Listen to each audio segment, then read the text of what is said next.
Hi everyone, this is FAQ on Q4T. Today's question asks, does Islam encourage men to marry 4 wives?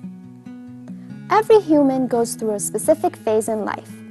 We start off as babies, grow to toddlers, children, teenagers, and finally adults.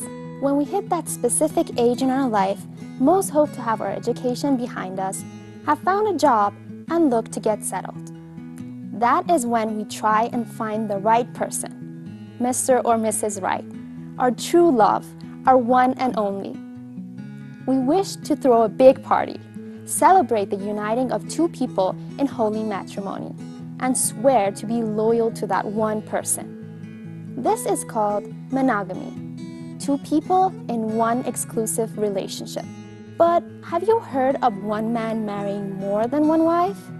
Probably. You have probably heard of some men having up to 4 or even more wives. Perhaps ridiculous in this time and age, you may think, but you've actually heard that Islam allows it? That's unacceptable, right? Well, yes and no. Polygamy has come under some hefty fire in recent years and is considered to be unacceptable and even punishable by law in most Western societies. So, how can it be considered acceptable in Muslim societies? Polygamy is actually a very old form of marriage, dating back as far as time, and has not been introduced with the onset of Islam. Research into this subject will show you that even Judaism and Christianity have mentions of this practice in their holy books. In that way, common prophets between the 3 world religions such as Solomon, David, and Abraham are all accepted to have had more than 1 wife.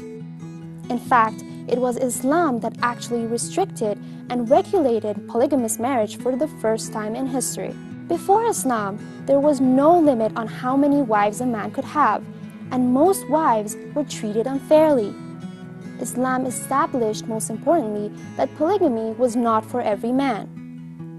In relation to polygamy, the Quran states, "Then marry women of your choice, 2 or 3 or 4, but if you fear that you may not treat them fairly, then marry only 1." This was not an obligated rule, but a permissible act in special circumstances. For example, in times of war, when women needed protection, or they were widowed or divorced and had nowhere else to go. You have to think that this ruling came at a time when there were no shelters for women, and living on their own would have been very dangerous or even impossible. But Islam restricted and regulated polygamy strongly and limited the number of wives a man could have to 4. Islam also stated that all 4 wives must be treated fairly.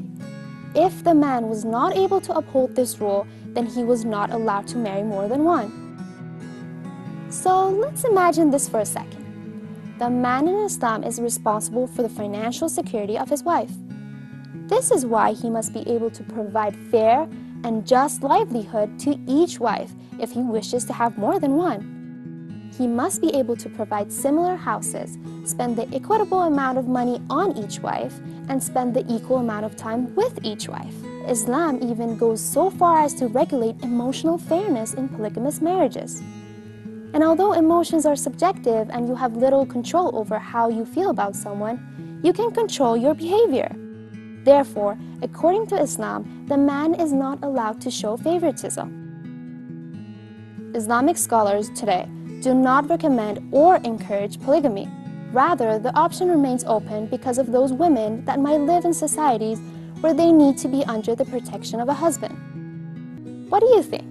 Share your thoughts with Q4T.